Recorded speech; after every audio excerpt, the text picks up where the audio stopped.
नमस्कार मित्रांनो, बी decoder channel वरती पुन्हा एकदा तुम्हा सर्वांचे स्वागत आहे। मागच्या आठवड्यातील भाऊंच्या धक्क्यावरती रितेश सरांनी जान्हवी किल्लेकरची जबरदस्त शाळा घेतली होती आणि तिला शिक्षास पात्र बनवले होते। आठवडाभर जान्हवी किल्लेकर ही घरामधील जेल एरियामध्ये थांबली होती। तिला बाहेर पडू दिले नव्हते, फक्त तिला वॉशरूमचा वापर करायचा असल्यास बाहेर पडण्याची परमिशन होती। तर मित्रांनो, काय झालं जान्हवीच्या शिक्षेचं हे आपण या व्हिडिओद्वारे जाणून घेणार आहोत। त्यापूर्वी व्हिडिओला लाईक करा आणि चॅनलला सबस्क्राइब करायला विसरू नका। तर मित्रांनो, रितेश सरांनी सांगितल्याप्रमाणे जान्हवी किल्लेकर ही शिक्षेस पात्र होती आणि ती जेलमध्ये आठवडाभर राहिली होती।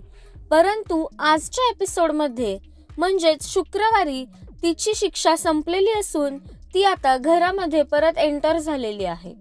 आठवडाभर जेलमध्ये काढल्यानंतर जान्हवीमध्ये किती बदल होतात आणि ती घरातील सदस्यांशी आता कशी वागते हे पाहणं खूप रंगतदार ठरणार आहे। आणि जर जान्हवी किल्लेकर मध्ये काहीच बदल झाला नाही, ती अशीच सदस्यांचा अपमान करत राहिली, तर मात्र रितेश सर आता तिला खरंच घराबाहेर काढतील। तर मित्रांनो, जान्हवीची शिक्षा संपलेली आहे, यावरती तुमच्या काय प्रतिक्रिया आहेत हे आम्हाला कमेंट्सद्वारे नक्कीच सांगा। तसेच बिग बॉस मराठीचे सर्व अपडेट्स जाणून घेण्यासाठी चॅनलला सबस्क्राइब करायला विसरू नका।